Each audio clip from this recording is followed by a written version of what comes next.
During this video, we're going to use several of the already created checks to cover the features of public safety TRAX in a little more detail. Personal protective equipment, which is shown here, is going to be covered in a different video, so we're going to go right into our apparatus and take a look at the pre-trip and start doing some checks and seeing the features that go along with that. We're going to click on this number, which is going to bring up the checks that are due for that apparatus. And this will bring up our pre-trip. First thing you should note though is, as in the, not like in the front page, it only shows you the first 7 days or urgent alerts. This actually will show you all the alerts that have been set for this apparatus. And you'll see there's quite a few more than just the one that was shown. This will take you to a slide or a document or a video that gives you some information. So we're looking at exhaust system. This happens to be a slide from the engineer prep course. We'll go ahead and close that, which brings us back to our home screen. Other things you'll notice here is that you can add notes for this task. You can look at what has been completed on this task recently by clicking the IA, and then you're going to find your checks. You will be checking as correct or nothing new today, or you'll be checking and create an alert. If you go through this process and you start checking these, you can go through your checks. One of the very important things to remember is that you should do a few checks at a time and log those. The reason for this is if you get a call or if you need to do something a little more detailed, you don't want to lose your place because it will time out and we'll remember those checks. We've done 4 of our checks already today. We're just going to go through that process of logging those. We're going to log those tasks. Then you will come right back to the pre-trip, and those 4 tasks will no longer be there. This applies for all types of the check, all the different types of checks that we work on, PPE, SCBAs, etc., facilities. One feature that we've included in the DOT pre-trip that we haven't included in a lot of the other locations is giving you the chance to click this and click them all. Because the typical engineer will do their whole pre-trip, and at the end of the day we'll go through, or end of their checks we'll go through that, and may still even report something, which this allows you to do by creating this alert. We're going to clear that alert for now. We're going to log those checked items just to show you how those go through. Notes are not required, obviously, when you have a good check. Now you're back here, you'll notice, say you do have to get busy and if you were to log back in and you were at the dashboard, this number has reduced down to 50.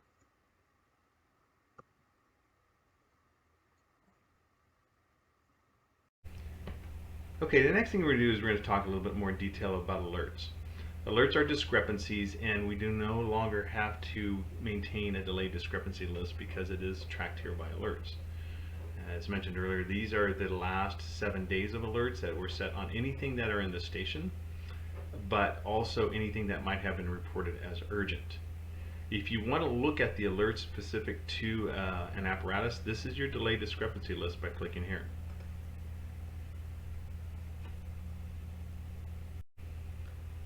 This delay discrepancy list should be checked every morning you're doing your pre-trip, especially when you are on a new apparatus.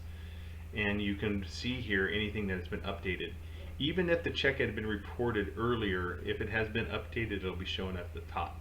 So this is going to give you a chronological order of the most recent things that have been reported. So we're going to go back to our main checklist by going back to our home, or you can just actually hit back. So we're back here. So we've checked our alerts that are on this apparatus or a facility, if that were the case down here, such as the station or any other type of item we're checking. And we can look at alerts, and now we're going to go in here and we're going to create an alert by clicking the 50 and going back to our checks.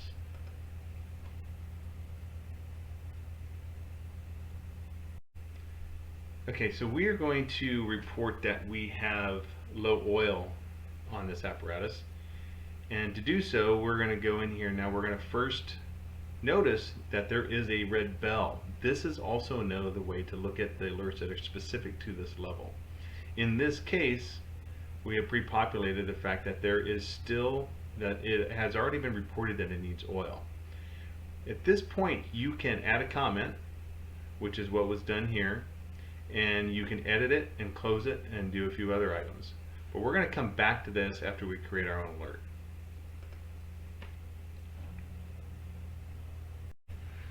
So we're going to go down here and we're just going to create an alert on belts, hoses, and we're going to click that red, and whenever you do an alert, always do one at a time. If you do more than one, they will get attached to each other, then it's not possible to clear them out individually. So again, a very important rule of this is to always use or create one alert at a time. So we've clicked that red and we want to log it. And this is going to bring up our alert screen, and we can add a comment here, but it's always good to just go into the second log. This is just confirming. And what we're going to do is, this is an alert screen. This is pretty much a typical screen for most of the different checks that you do. You'll find right away that it's been pre-populated with a fleet category. This category has a lot to do with the notifications and how it gets filed. If we were to click on this and change it to facilities, equipment, etc., it would change the alert recipients. We're going to leave this at fleet.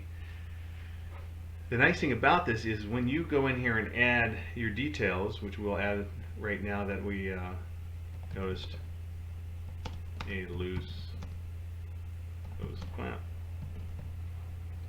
This is not urgent. This is routine, but we're going to report it because we want this to have on file for the duty mechanic, or when the apparatus goes in, and they might want to come and address it right away.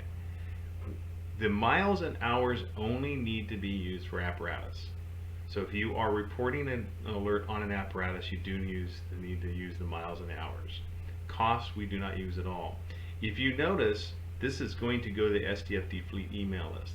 This is now replacing the normal process you use either for facilities, equipment, or fleet of scanning items and taking pictures and sending them via an email. Can't emphasize this more. We will not be using emails to report a discrepancy. So once this gets sent, it is automatically going to the fleet email.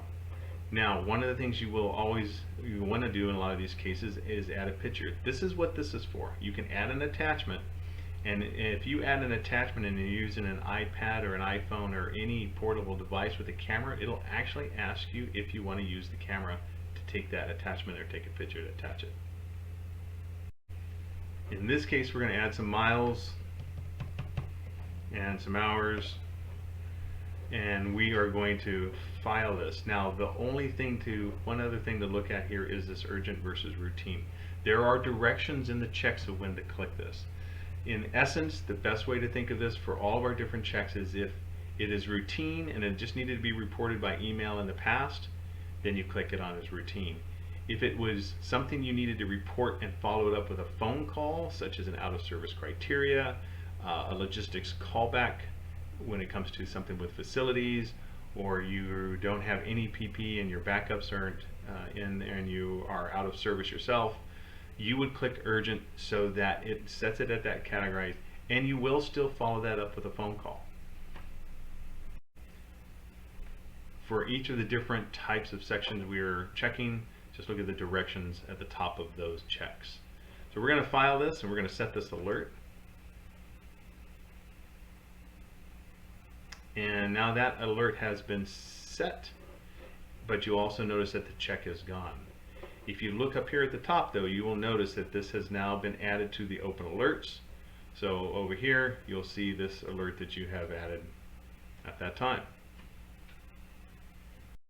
So that's the basics of setting an alert. Now let's look at this one, and we have this oil leak and the mechanic has come out. The mechanics and fleet, nor can equipment or logistics, we do not clear these. These need to be cleared by the end user. That's what we talked about as far as closed loop.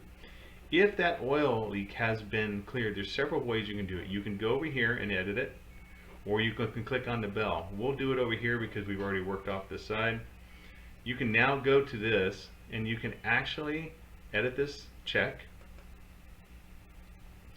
You can close it, I say DM added oil,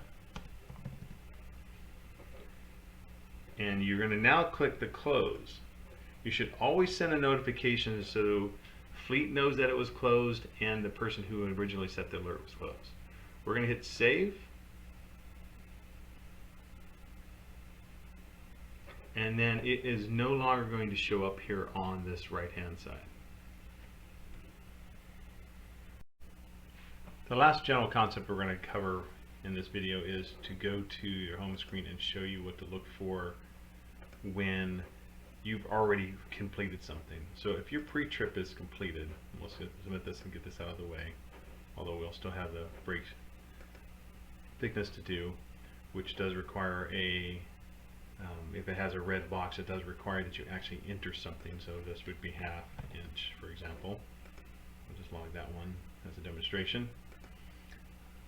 But say you have something in your pre-trip and you are now done with it for the day, you've already logged it, but you need to report something that happened. Say again, you notice low oil, or this time the hose blew on that had that hose clamp issue. To do that, you're going to go over here to this little drop down arrow. It's what's called an as needed check. And an as needed check is used for anything that has already been checked, or in some cases for checks that such as fuel and regen, which will be discussed later, that don't happen on a regular basis. So you go in here for an as needed check, and you can click on this, and it will pull up the options of what as needed checks are available for this apparatus. When this checklist comes up, you can pull this and it will give you the vehicle checks. You will view those, and now it'll bring up all of the checks that were associated with vehicle checks, and you can go in here again and set your alert. And in this case, we're going to go in here and set an urgent one to demonstrate how that works. This didn't get set by default, it will in the future. We'll say blown radiator. Urgent, we'll attach a picture, we'll be hitting the miles, and this will get set, and now that urgent alert has been set. You can go back to your dashboard, and now that will show up as an urgent alert on this alerts column. So that basically is a summary of how to use the basics of public safety tracks, and we'll be sending out some videos that are specific to the forms that we've removed and replaced with this program.